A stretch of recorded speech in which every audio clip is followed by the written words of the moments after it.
تفضل. بالنسبة لك يعني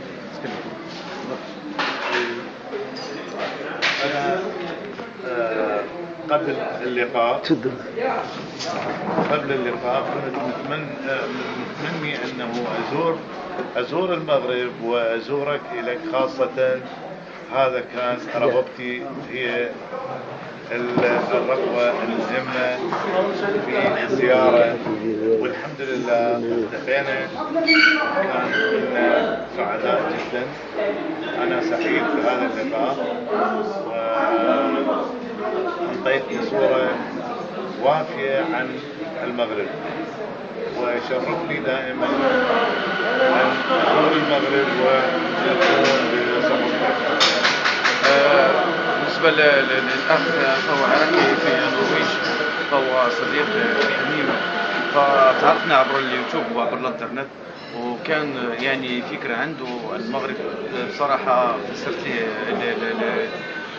بصراحة المغرب وتقدم البلاد، تقدم المغرب في عهد الآن ملكنا محمد السادس الهمام، الذي بالفعل أعطى للمغرب كذلك تقدم جد ملموس على مستوى المغرب العربي والشرق الأوسط وفي العالم.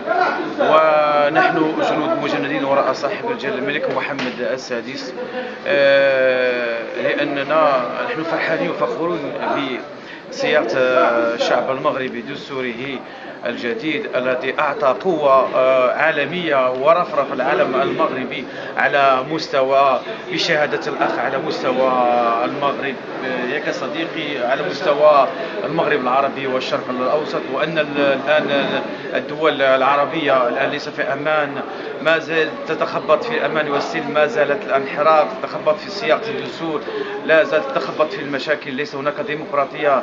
هناك تلاحظون أن الشعب العربي الآن هناك يموت، ليس هناك استقرار. ولكن صديقنا الآن جاء من النرويج وهو عراقي الأصل، جاء لزيارة مدينة مراكش، وبالفعل التقينا، والآن هو موجود في مدينة مراكش ويقول لكم السبب.